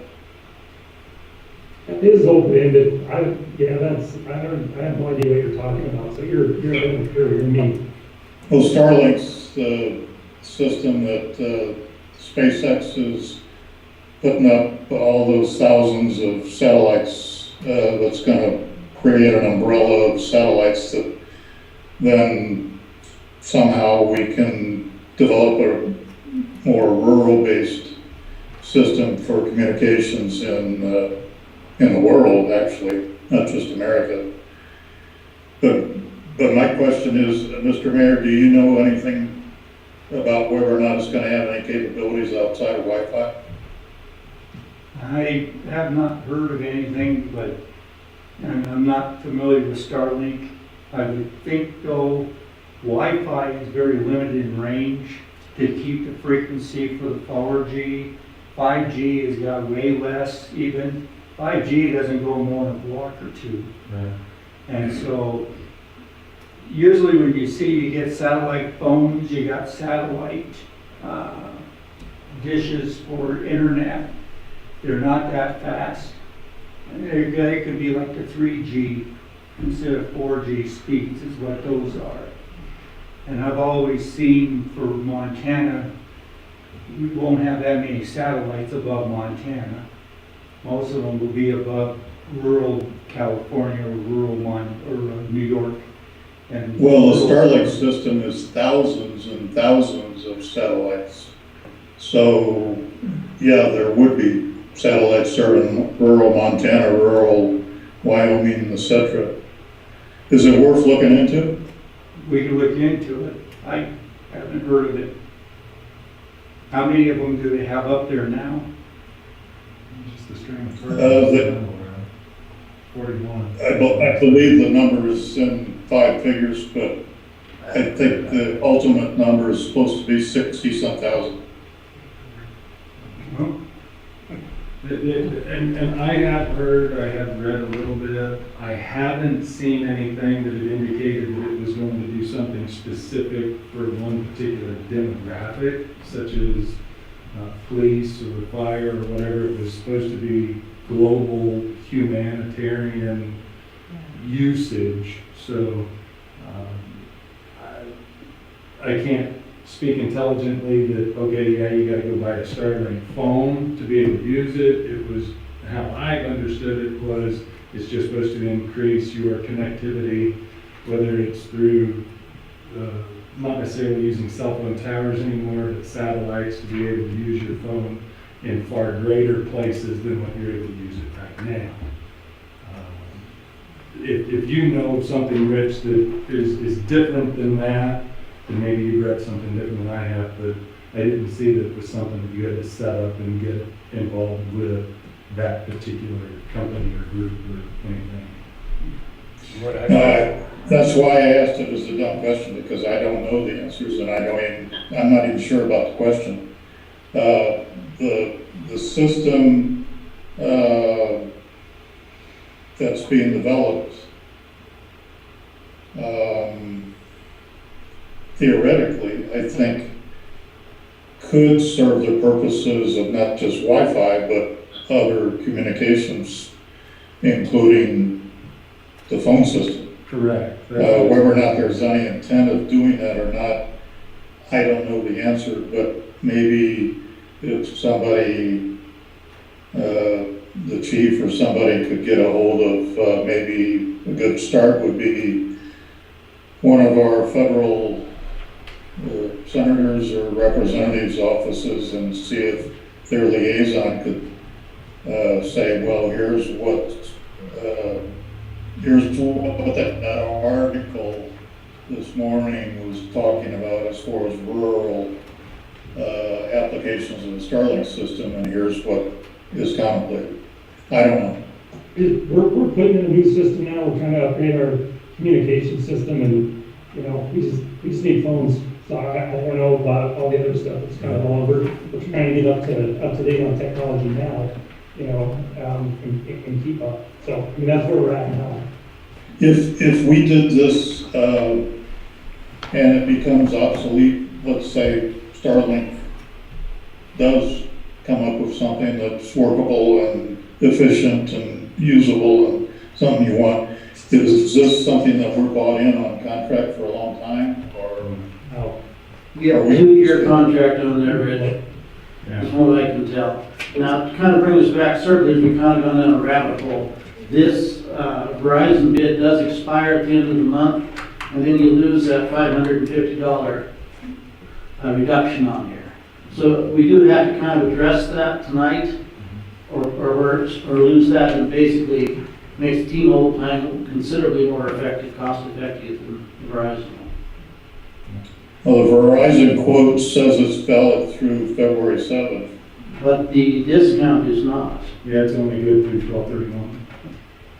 Promotion ends 12/31/2020. So The guy that does the government sales told me the reason that was put in there is because it does take a long time to go to the government system. He did, which is ironic, because he did tell me that, but he did. So Chief, let me ask this one last question, and I know what I want you to understand is I agree 100%, I think you guys need it. My problem is, I recognize the current state of the budget, and I also am recognizing the potential lack of money that's going to be coming into this city. And right now, for us to be able to do this, we're looking at about $5,300 annually. With this quote, am I assuming correctly that the $39.99 is included in that is the acquisition cost of the phone and the service for the phone? Okay, so with CARES Act money that you have, is there something that maybe you could go back to them and say, what would it cost me to just write you a check for the phones? And then what would we be looking at on a monthly or annual basis for the service? So that the acquisition cost is already done and it's gone because of the CARES Act money, but then us city council people can say, okay, if that reduces our annual from 5,300 to 3,500 for the service, that's a little bit easier pill to swallow, especially moving forward. You see where I'm coming from with that? The phones, they're giving us the phones. The phones are no cost to us. Okay, all right. So then I was wrong with my assumption. We're not paying, okay, all right. Okay, now wait a minute, if you compare it to the T-Mobile, when you take the price of the phones off, the T-Mobile is dramatically cheaper. Problem is T-Mobile sucks. Well, I'm assuming they're about the same, but. The coverage right now. But now realize the $39.99 includes the price of the phone. Yeah, it does not include taxes, however, so there will be an additional bump up with that. T-Mobile does include the taxes. Okay. And I don't know what the taxes are per month on a cell phone, I never looked at my bill. Yeah, But there'd be a few bucks there for that too. Okay. Yeah, and I would agree with that with T-Mobile too. Verizon's a known as far as their coverage and stuff. I don't want to get into something with T-Mobile. You know, six months from now, it's terrible, and we have to go back to ground zero again now and do this all over again. So. Yeah. No matter what we do, it's gonna be obsolete before we get it. It's that simple. They always are. Technology, baby. We have a motion on the table to accept the Verizon bid for certain phones for the police department. I call for the question. Would whoever made the motion be open to amending the motion to include that this bid or some version of this bid include the insurance or some promise or part of the contract that they will cover the first 2 to 4 phones that are lost or damaged. Okay, and if Verizon says no, then how do we proceed? I guess we know that and know that there is a chance. Then we need to know how much will additional phones cost. And if those phones are $500 a piece, then we know that every year is probably going to be a $2,000. I mean, at least we know up front that that's what we're looking at, because we have to expect that at least 2 phones are going to be lost or damaged. Yeah, these phones are $399.99, so it's $400 a phone. Right, okay, and if they don't cover those, then we should know that it's $1,600 more per year if they don't cover the first 4 phones that break. Okay, do you want to pass up on the $550? No, I think this is a phone call.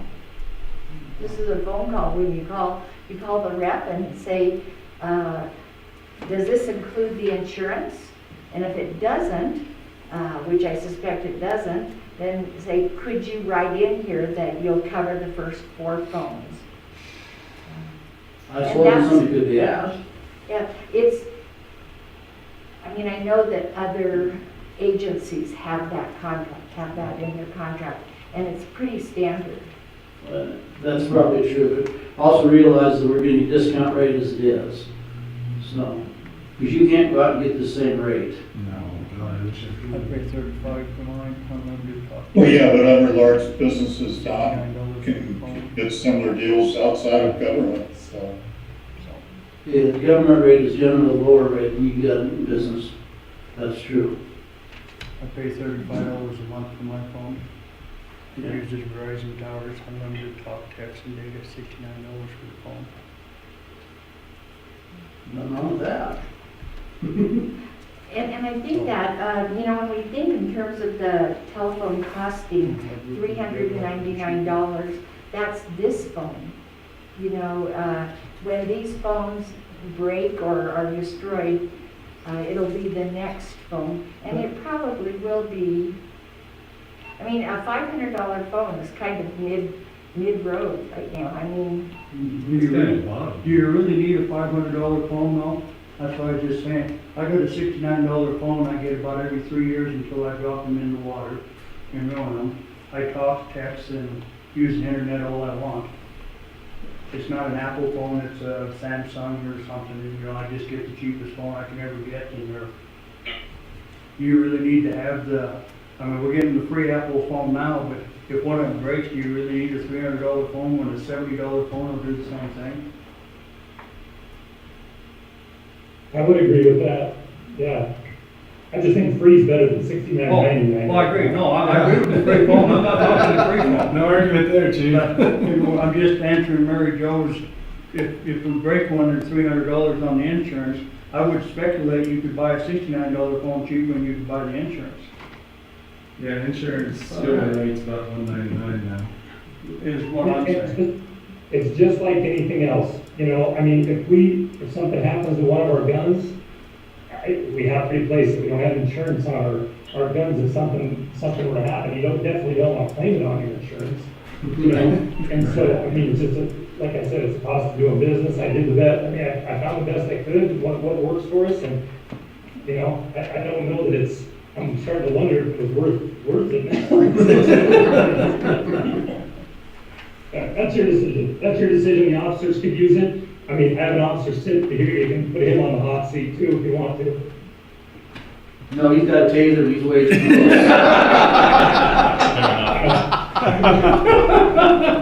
Well said. Yeah, they work. Yeah, they still work. We just can't get cartridges for them. I agree that, I mean, I think that it is important that we understand what the recurring costs are and what the reality of their recurring costs will be. I do agree that this is a very important, and this is probably as important as a gun, to be able to communicate and get help, and it's just as important. So we voting? Questions called. Okay, the question's been called to approve the cell phone purchase for the Verizon for the police department, as shown on here. All those in favor say aye. Aye. All those opposed say nay. Okay, I take it as a unanimous. Take it run.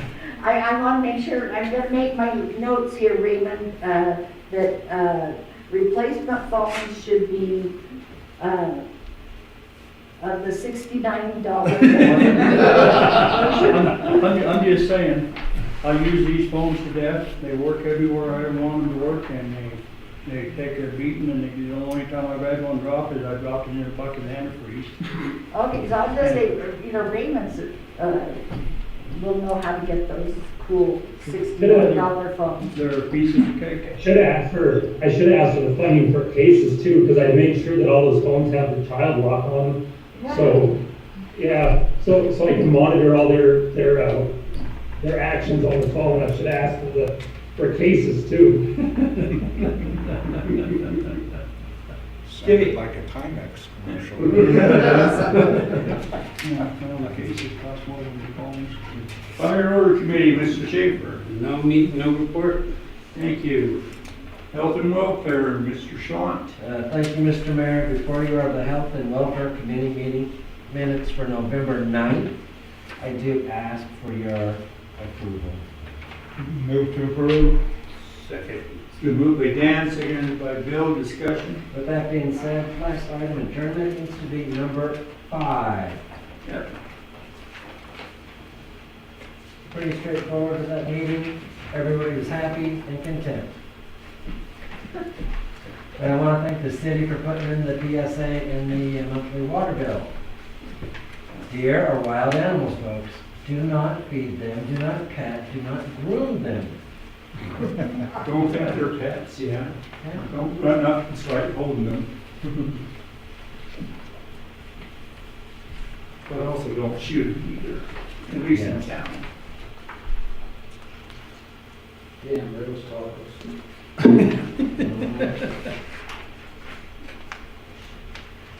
Call for the question. Question been called for to approve the November 19, 2020 meeting minutes as amended for the Health and Welfare Committee.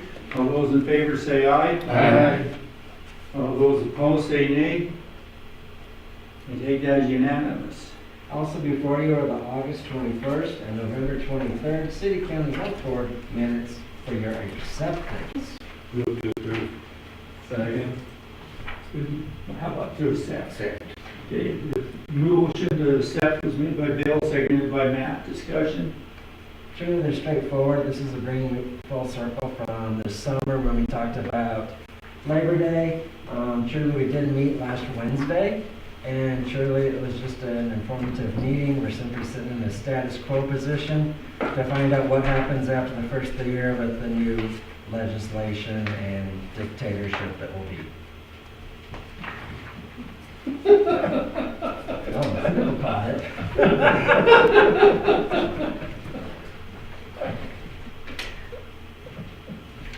Call discussion. First has been called for to accept the August 21st and November 23rd City County Health Board minutes. All those in favor say aye. Aye.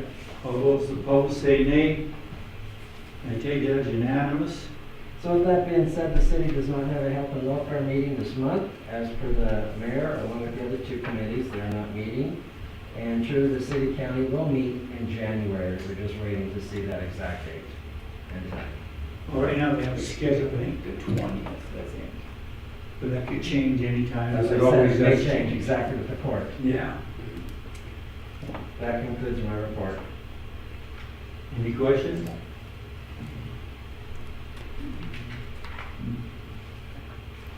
Okay, next one, Cemetery Committee, Mr. Kenworthy. We had no meeting on the 4th. Parks Committee, Ms. O'Rourke. No meeting, no report. City Hall Committee, Mr. Graham. No meeting, no report. Street Alley Committee, Mr. Nye. Yes, before you, you have the meeting minutes for November 23rd and December 7th. Move to approve. Second. It's been moved by Bill, seconded by Russ. Discussion.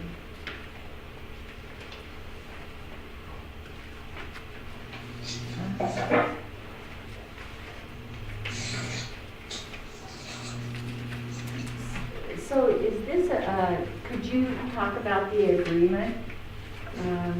Yeah, I'll talk about it in a second. Let's Okay. approve the minutes if we could, and then I'll talk. Call for the question. Question's been called for to approve the November 23rd, 2020 and the December 7th, 2020 meeting minutes of the Street and Alley Committee. All those in favor say aye. Aye. All those opposed say nay. I take that as unanimous. On the agreement that's in there, there was a screw up of mine. It was supposed to be in the agenda, and it's in the packet, but I did not add it to the agenda item to be voted on. That was my fault. But what that agenda, or what that agreement is trying to do is over on the west side in the area where it's an M1 in zoning. There's 3 blocks there that surround Railroad Street on one side, Rice Street on the other. And it's like North Franklin, Timmins, and Kent are the streets head northeast and west, kind of. Those have been platted and accepted by the city since 1910. And so what we're trying to do is, the person has bought all those, or one of those properties that's in those 3 blocks. So what we're trying to do is get it so that people actually can drive on Rice Street. Rice Street really right now is a cattle place, you know. And so we're going to try to go through and fix it up, and so people can actually drive. We're not going to do all the streets. We'll do Rice Street, if it's approved. We'll do Rice Street, Franklin, and Kent, if I remember correctly. And when I mean by we'll do it, the plan that's supposed to be in here, what we're making sure that everybody, when they read it, it says what I'm believing it says, okay, was the owner, and you can see who it was in there, will put the water and sewer lines in at his cost, or their cost. and then the city, and it'll be done to the specs of an engineer. So the first thing we'll do is the city and the owner will hire an engineer to help design the system. Part of the design will be the height, the elevation of the streets and how it's gonna lay. And that's the thing, is I can't do that, but once I get the survey done, then I can go get the streets built. We can use a grader, drag the grader across a foot or two, put down the fabric to our specs, and then put some road mix on top, and then it's drivable. That's where we would leave it, unless the person picks up or sells more than 70%. Then we'll have a guaranteed SID would happen. And the SID would put in the gutter, the curb and gutter, and pave it. But they would put the water and sewer lines in first, and then only after that is done, and that's where his cost will be, besides paying for part of the engineer. The payment for the engineer will be dependent upon if it's related to the street, the city pays the engineer for the street design, and the owner will pay for the water sewer design. And I think we'll share it for the survey, because they're both related to the survey. Because he has to have elevation to say for the sewer especially. So. May I ask a question? Yes. Is City Attorney Dillon still present? Yes. Yes. Mr. Dillon, is the fact that this agreement was not agendized and advertised for approval, does that in any way jeopardize and make it, is that a fatal flaw to approving it in our meeting today? Yeah, I think so. I mean, I mean, the mayor brought it up, so I think obviously the mayor has to be there. So. It can't be an action. Couldn't hear you. No, I didn't hear your answer. All right, I didn't hear your answer. I got the question. Now, you asked me whether the item could be acted on. It wasn't an action item. I said no. And I agree. And I'm not mad at you, Mayor, I'm mad at this damn mask. And I agree, that's why we can't act on it, and we probably should stop doing any more talking. I just tried to answer kind of the generic part on what the agreement entails. We could go into more detail next meeting, January 6th meeting, it'll be on the agenda for sure. I'll make sure I don't forget it, I'm gonna have it highlighted and put on my glasses so I'll see it. Mr. Mayor, I was trying to, after reading through this proposal, I wanted to compare it to our city policy, and I can't remember the name of the city policy, so I'm hoping you will tell me. Is it called the Development, Capital Improvement Development? And I think the one you're talking about is Plan for Extension of Services. Yes. Well, That, or it's the CIP, and the CIP Capital Improvement Plan. Yeah. That's being generated right now as we speak. So, Hey, the but good version of it. yeah. And it is the Extension of Service Development Plan. Is that the one that we approved approximately 1 year ago? Yes. Okay. And it was, I think, September timeframe, 2019. Maybe October or somewhere in that area. Great. Okay, that's why it's not on the agenda. It was a screw up of mine. Next item, Water and Sewer Committee, Mr. Hand. No meeting, no report.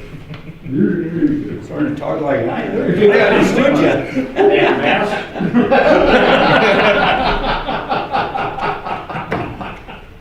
Okay, next item, public comments on items of significant public interest not on the agenda and within the jurisdiction of the city.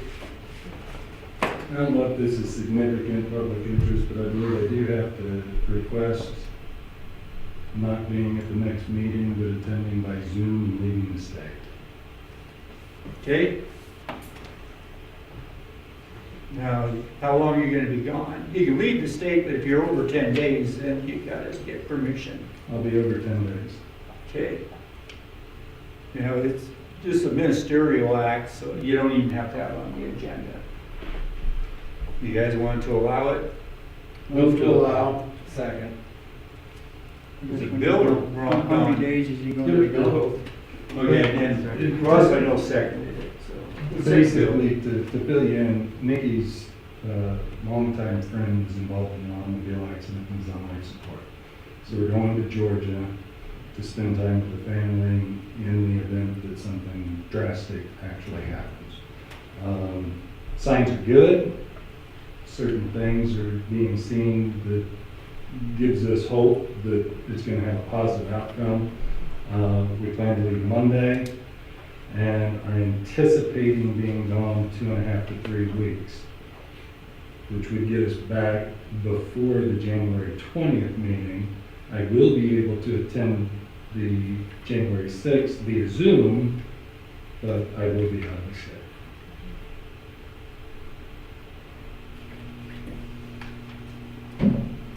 Okay. Any other question on it?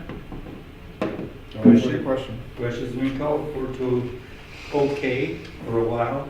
Matt Kenworthy to leave the state for 2.5 to 3 weeks to go to Georgia. See a close friend. All those in favor say aye. Aye.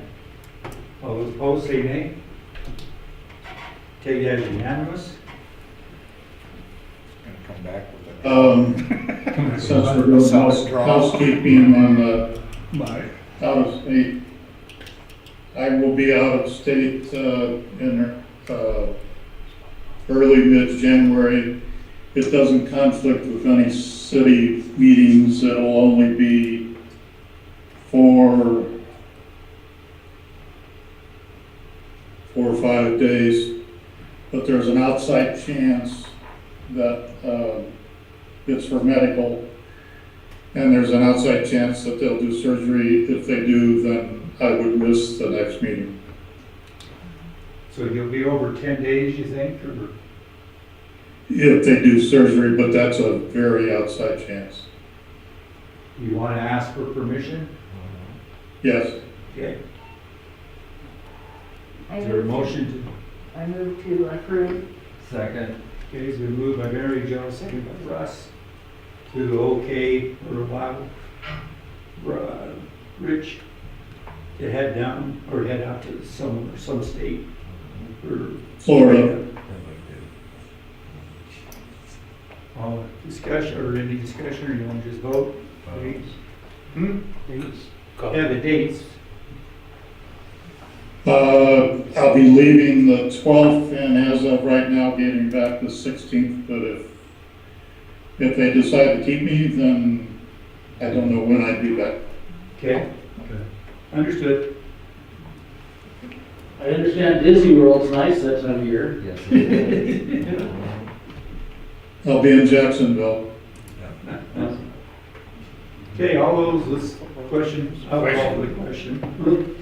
All those in favor of allowing, say aye. Aye. All those opposed, say nay. I take that as unanimous too.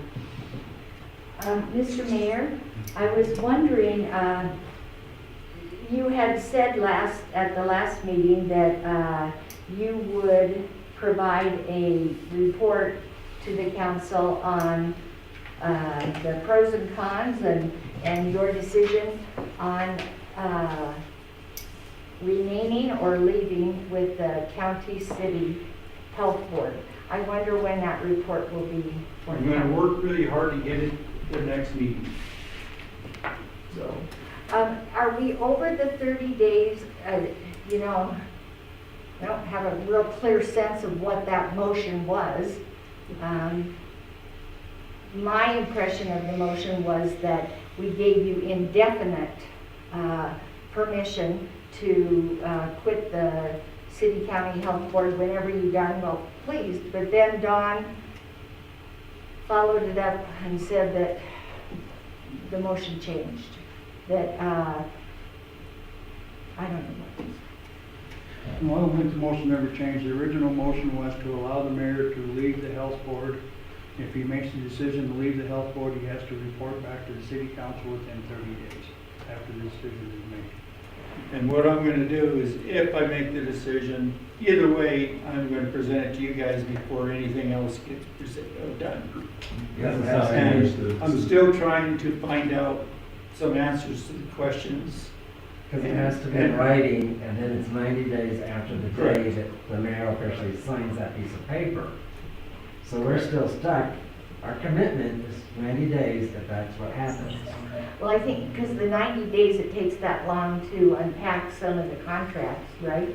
The taxing authority and... And that's one of the things we had to work on. We're working through this. Right now, there was other things.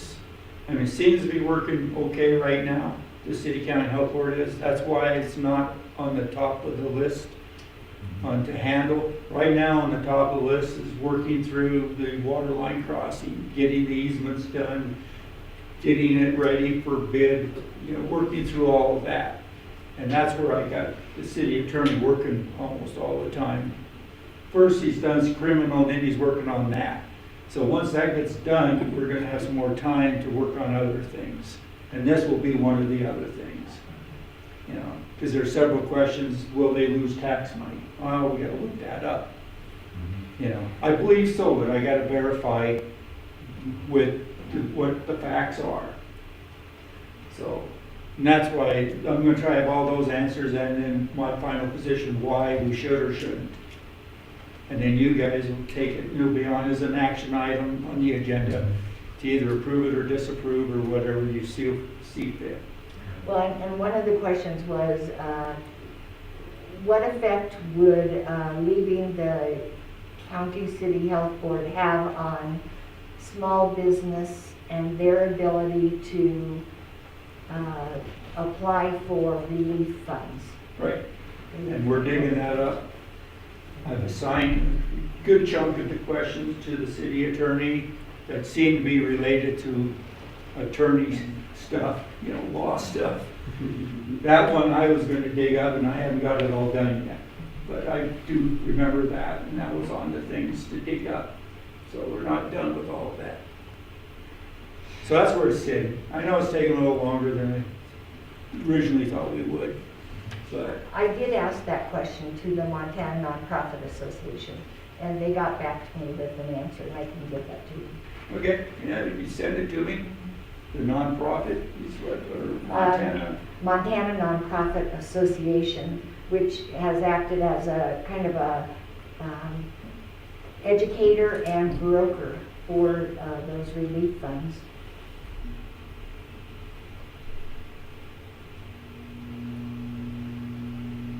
And if you would send it to me, the email they sent you, we can look through and dig up some more, save some more time. They just sent me there's three agencies. If you got relief funds through these three agencies, I think it was Ag, Commerce, and something else, you would be impacted. If you got relief funds through the Department of Administration, and there's one other one, you wouldn't be impacted. So there's three that you would, two that you won't. Okay, let me look into it. Any other public comment? Yes, Mr. Mayor, I'd just like to say thank you to the citizens of Ward 2. I did react on their response tonight with the nay for the fireworks. So I just want to thank them for calling and emailing. And I did vote in response. Yes, you did. It's recorded as nay. Move for adjournment. Second. Okay, it's been moved by Don, seconded. I thought Russ went first. Okay, Russ seconded. You can have it. You're in, buddy. Christmas present. So all those in favor of adjournment, say aye. Aye. All those opposed, say nay. Okay, meeting adjourned, and I wish everybody a Merry Christmas.